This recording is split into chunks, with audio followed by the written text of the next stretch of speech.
একটি বিশাল রাজপ্রাসাদের দরবার। সোনালী সিংহাসনে বসে আছে এক জালেম বাদশাহ। মাথায় মুকুট, পাশে সৈন্যরা দাঁড়িয়ে আছে। দরবারে থাকা মানুষগুলো ভয়ে নীরব। পরিবেশটা গম্ভীর ও ভীতিকর। শহরের বাজারে একটি সাধারণ কিন্তু আল্লাভীরু যুবক হাঁটছে। তার পরনে সাধারণ পোশাক, মুখে শান্ত ভাব। আশেপাশের মানুষ তার সততা ও আল্লাহ ভীতির কথা আলোচনা করছে। কয়েকজন রাজকীয় সৈন্য সেই যুবককে ধরে রাজপ্রাসাদের দরবারে নিয়ে যাচ্ছে।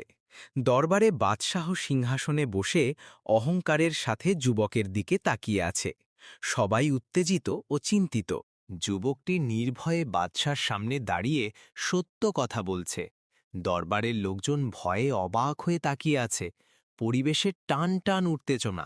যুবকের কথা শুনে বাদশার চেহারায় পরিবর্তন আসে। তার মুখে অনুশোচনা ও ভয়ের ছাপ দেখা যায়। সে নিজের অন্যায় ও আল্লাহর বিচারের কথা ভাবছে। হঠাৎ বাদশাহ সিংহাসন থেকে নেমে এসে যুবকের সামনে হাঁটু গেড়ে বসে পড়ে এবং তার পায়ে লুটিয়ে পড়ে ক্ষমা ও দোয়া চায়। দরবারের সবাই বিস্ময়ে তাকিয়ে থাকে। এরপর সেই বাদশা ন্যায় বিচার করে রাজ্য শাসন করছে।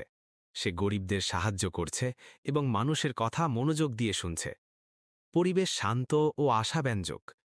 নৈতিক শিক্ষা: সত্য কথা ও আল্লাহর ভয় সবচেয়ে শক্তিশালী জালেমের হৃদয়ও পরিবর্তন করে দিতে পারে।